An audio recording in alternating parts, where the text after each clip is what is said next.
There's only so much room in a 4-minute song, so let's talk about it. We'll start with some stripped-down acoustic videos, and then a few girl chats.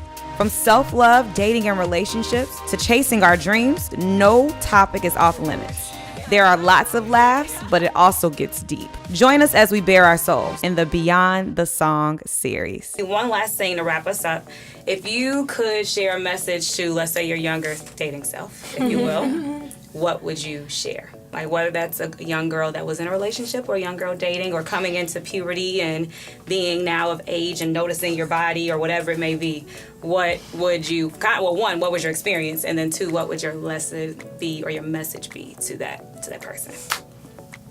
Anybody? Ooh. You can think about it a little while. Yeah, I think mine would be to keep a stronger friend circle. Because I know that when I moved around a lot, I've lived in a lot of different countries, you lose that sense of your core, and those are the people that check you when you're with somebody who may or may not be so great. And I know that I've latched on to people too who weren't so great for me because I didn't have that sense of family. So once I kicked that back in, like, no unkind people stuck anymore. So I think as a younger person, I came from a house that was really stable and had relationships were big, but having to be less about that and sticking more with your crew, because I think that would have helped me make better decisions. Yeah.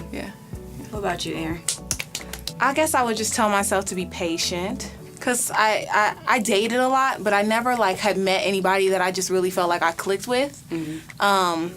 And it got really frustrating to me, especially being in New York by myself and so I guess it's just you holding the standards that you have is not a bad thing, and just to be patient because eventually you will, find somebody or just to be okay by yourself. It's okay to not have somebody learn yourself, know yourself. Don't just fall for any old okie doke.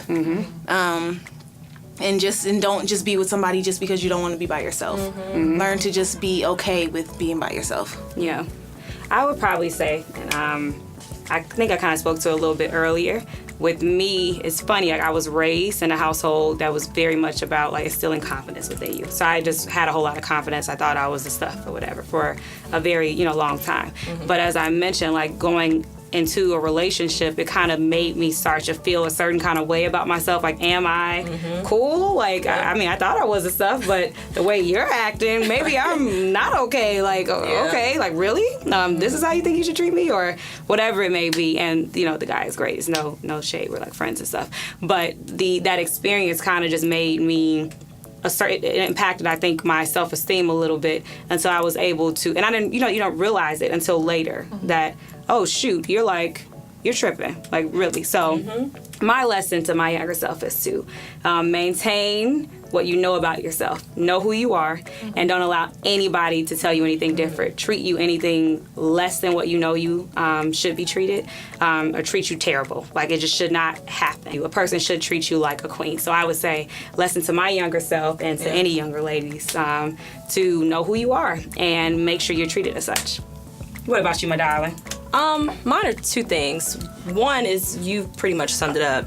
Do not settle for less than what you deserve. I have, again, we've kind of repeated this, been in situations where I'm wait, I thought I was the prize. I thought I was supposed to be the one that, men are supposed to be hunters. I thought you were supposed to be chasing after me, and now I'm the roles are reversed. Wait, what? Yeah. So I would say that is a big thing. And then, I don't know, this sounds very jaded, but when I was younger, I used to be very big into romance and fairy tales, and I used to watch Love Jones is my favorite movie, or Brown Sugar. I always thought oh my god, the guy of my dreams would just come along. Cinderella. I'd be walking down the street and I'd trip and he'd rescue me, and then we'd get married. And so now I'm wait, nobody this is not happening. With Cinderella. Yeah, so I think I've even in my dating experience and me learning, okay, things outside of the shallow or the things that you see on TV, how it's supposed to be, let's look for things that are much deeper in a person to create that relationship, because